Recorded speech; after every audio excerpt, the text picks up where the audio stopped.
कल की घटना हुई है। निश्चित तौर पे शहर का जहाँ पे हिंदू समाज जिस घटना को लेकर वहाँ पर जो कार्रवाई जिस वार्ड के अंदर हुई थी, उसी के ही परिप्रेक्ष्य में विधायक महोदय आते हैं कार्यालय पे, थाना परिसर में आते हैं और मामले से हटकर एक अन्य व्यक्ति को, जो ऐसे व्यक्ति है, शायद विधायक महोदय का जन्म भी इस क्षेत्र के अंदर नहीं हुआ होगा, जब से भारतीय जनता पार्टी की नेतागिरी करते आ रहे हैं और ग्रामीण अंचल के अंदर ऐसा कोई गांव, ऐसा कोई फलिया नहीं है जिसके यहाँ पर ग्रामीण अंचल के लोगों के यहाँ पर जाकर मोहन दादा ने भोजन नहीं करा है। ऐसे व्यक्तित्व के धनी है और उन पर इल्जाम लगाना कि जाति सूचक शब्दों का उपयोग करा है।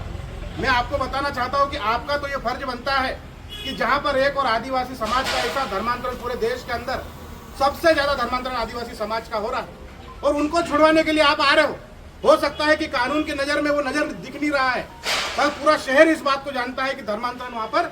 हो रहा था। उस चीज को आपने सरकार व्यक्ति के लिए आप थाने पर आकर बात कर रहे हैं, जहां पर हम आदिवासी के संरक्षण की बात कर रहे हैं। हम प्रभु श्री रामचंद्र जी की राह पर चलने वाले आदिवासी समाज के लोग हैं। आज हम लोग चांद पर तिरंगा झंडा फहराने की बात करते हैं, चांद पर रहने की हम लोग बात करते हैं, और ऐसे टाइम पर यहाँ के बेबुनियाद विधायक, जिसकी मानसिकता को मैं सही नहीं मानता हूं, कि ऐसी बात करते हैं कि समाज और फलाने टाइप की जो भी बातें करना चाहते हैं कि भाई समाज के नाम पर एट्रोसिटी एक्ट का दुरुपयोग करने की बात विधायक महोदय ने बहुत गलत करी है। यहाँ पर सारे समाज और धर्म के लोग एक साथ भाईचारे के साथ में रहते हैं। मैं आपको बताना चाहता हूँ कि यहाँ पर कई बार कांग्रेस के भी सम्मानीय विधायक महोदय रहे हैं, कांग्रेस के भी बड़े बड़े लोग रहे हैं, किंतु आज तक ऐसी सामाजिक बात कहीं पर भी नहीं आई है। और विधायक महोदय और ऐसे असामाजिक तत्वों को मैं एक बात और क्लियर कर देना चाहता हूं कि आदिवासी समाज हिंदू था, अगली बार हम लोग कोई पुष्टि इस बात की करने वाले नहीं। हमारे बाप दादा इस बात की पुष्टि करते आ रहे हैं, हम लोग उनकी राह पर चलते आ रहे हैं और हिंदू समाज का हम लोग नेतृत्व करते आ रहे हैं। प्रभु श्री राम ने, हमारी शबरी माता ने, जो कि उनको बेर कड़वे होने के बाद में शबरी माता ने उनको चक्कर बेर खिलाए थे कि प्रभु ने स्वैच्छिक रूप से उन बेरों को खाया था और मीठे बेरों का रसपान किया था। ऐसे प्रभु राम के हम लोग भक्त है, श्री रामचंद्र भगवान का पूरा आदिवासी समाज भक्त है। आपने तो ध्यान देना चाहिए कि हमारे ही समाज के लोग अन्य धर्म के अंदर नहीं जाए। शायद ऐसे लोगों को डिलिस्टिंग भी किया जाना चाहिए जो लोग धर्मांतरण करके आदिवासी समाज को छोड़कर अन्य जगहों पर भी जा रहे हैं। मैं आपको बताना चाहता हूँ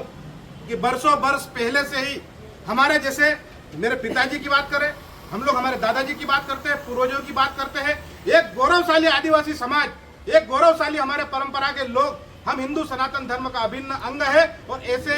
दुराचारी विधायक और ऐसे दुष्ट विधायक से मैं कहना चाहता हूं कि हमारे गणमान्य नेताओं पर ऐसे झूठे आरोप लगाना बंद करे, ताकि समाज एक निश्चित दिशा की ओर चल सके, सारा भाईचारा बनकर हम लोग आपस में रह सके। इसी भाईचारा के साथ में हम लोग सभी काम करेंगे। और मैं सम्मान्य टीआई साहब से, सम्मान्य एसडीओपी साहब से, एसपी साहब से निवेदन करूंगा कि इसकी पूरी न्यायिक जांच कराकर वो झूठे लोगों को सजा मिलना चाहिए। और एक झूठी एफआईआर जो लिखाने की बात जो कर रहे हैं, झूठे आवेदन देने की बात कर रहे हैं, उसका निश्चित रूप से मैं पूरी तरह से खंडन करता हूं। और जिस दिशा में कार्रवाई होना चाहिए था, जो विषय था, विषय को छोड़कर एट्रोसिटी के नाम पर लोगों को धमकाने की बात ये लोग कर रहे हैं। मैं आपको निश्चित तौर पर आदरणीय एसडीओपी साहब से निवेदन करता हूँ, टीआई साहब से निवेदन करता हूँ कि निष्पक्ष जाँच की जाए इस मामले में।